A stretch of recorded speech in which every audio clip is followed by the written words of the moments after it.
Family మంచిగా ఉండాలని వ్రతం చేయడానికి వెళ్తున్నాం అన్నవరానికి.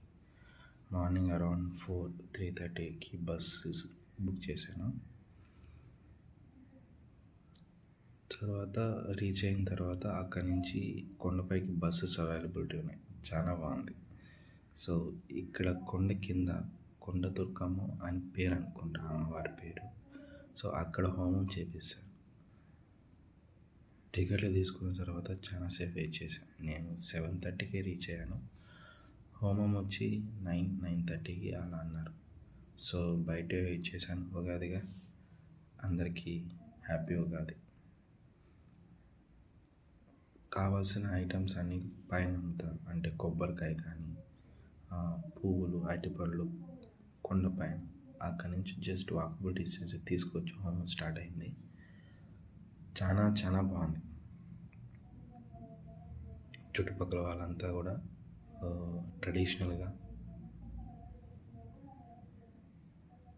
మార్నింగ్ ఫాస్టింగ్ ఉండి చాలామంది వచ్చారు. ఆ మంత్రాలు మాత్రం నాకైతే చాలా బాగా అనిపించింది. సో మెయిన్గా పేరెంట్స్ మంచిగా ఉండాలని చెప్పేస్తున్నది. అండ్ మెంటల్ టెన్షన్ లేకుండా ఆఫీస్లో బాగుండాలి. నేను ఈ టెంపుల్ 2 times వచ్చాను. మనసు మాత్రం చాలా ప్రశాంతంగా ఉంది. నేను వైజాగ్ వచ్చి 2 times విజిట్ అయిన టెంపుల్ వచ్చి ఇది. తర్వాత సింహాచలం.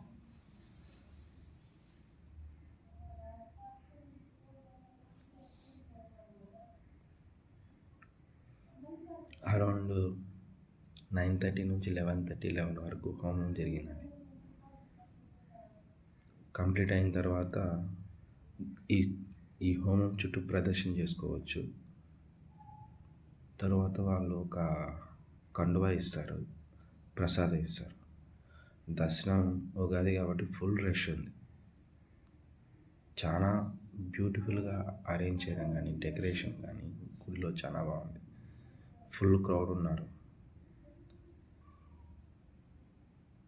తర్వాత నేను రిటర్న్ అయ్యేసి మళ్ళీ ఇంటికి వెళ్ళాను, చిత్తూరుకి. కానీ ఉగాది రోజు మాత్రం టెంపుల్ చాలా బాగుంది. రష్ కూడా ఎక్కువ మందే ఉన్నారు.